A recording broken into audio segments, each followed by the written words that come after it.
I was trying to think of metaphors for guitar strings, for you skateboarding youth, wheels, for you graffiti kids, magic markers, or paint brushes, or zippers, or like stitching. I mean, it's what holds everything together.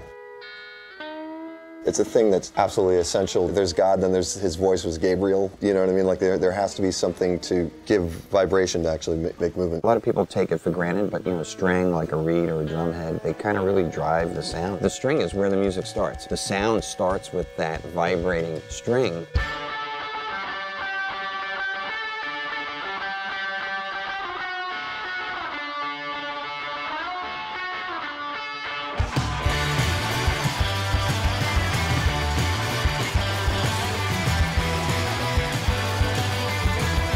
Strings used to be made from guts, intestines, and your family was involved in that business.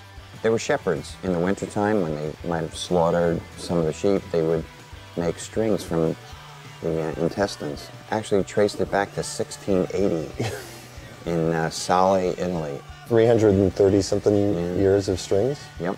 Starting in the 1930s and continuing through the 40s and 50s, John D'Addario Sr. and John D'Angelico collaborated and developed the acoustic and electric round-wound string formulas that in time would become the baseline for the entire industry. Round-wound strings were developed first on acoustic guitar strings. When electric guitars came along, they needed strings to be magnetic to pick up the sound. That became a challenge because the only strings that were magnetic at the time were flat-wound strings, or kind of essentially converted cello or violin or viola strings, and quite dead sounding. To get a really bright acoustic kind of sound out of a magnetic electric pickup, something else had to be developed. In the 30s, the Bethlehem Steel Company created a mill in Johnstown, Pennsylvania, and they made round wire in the diameters that was necessary for making music strings, and he started experimenting with that, and it was absolutely the most perfect combination. It sounded awesome. And Nate Daniel, who started the Dan Electro Company, and he made electric guitars and basses, and he was challenging my dad as well. The bass string that he developed for Dan Electro was really unique, it had multi-layers of round wire. When I was a kid,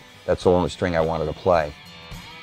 In the 50s, as rock and roll became more and more popular, Elvis Presley and the Beatles came along, a lot more electric guitars. Guys were looking for a way to make that guitar kind of cut through. When we played a guitar, we'd plug it with a pick. We wanted to go. In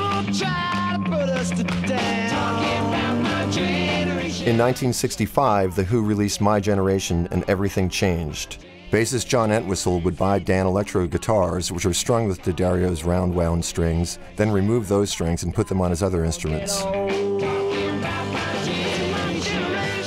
John Entwistle bought 3 Dan Electro basses because he liked the sound of those strings, and he recorded the My Generation album, and the solo in My Generation is played on those Dan Electro strings because he wanted that real bright piano brilliance.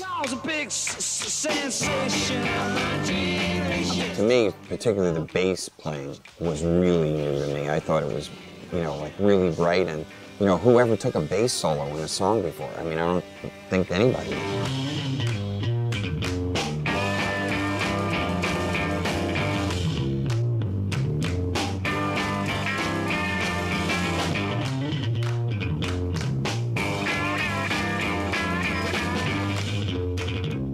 Everyone began to chase the sound that those strings gave.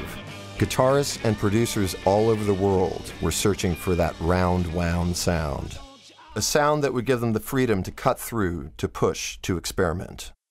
I always would get the strings right from the factory floor. I would go in on Saturdays with my dad all the time. I was always intrigued with the string making process. And I always had these really bright sounding strings. Nobody else could get replacement strings except the guys in my band. Every other band that we would compete against to get the gigs at the time, we go, how do you get that really bright sound? What is that? Everyone was playing these pure nickel strings, and they were dead. They just didn't sound great. And at 13 or 14 years old, I didn't really know to tell my father, maybe you really should just put these out with your own name on them. People would buy them. The time had come for D'Addario to create a company under his own name, and in 1973, a brand called D'Addario XL was born. D'Addario XL would ultimately become the world's largest selling electric guitar string. Growing up in the 60s, there was such a cultural change, and people were experimenting with everything. Music, art, you name it. It was the same thing with strings. The culture is, to be very curious, to constantly be asking how do I make this better, or how do I make something different? We make 700,000 strings a day here. 700,000 strings. Still something we live by today as a company and a family. And I think it had a lot to do with the period in which I grew up, the culture of the time, to experiment. And that's what we do, we experiment every day.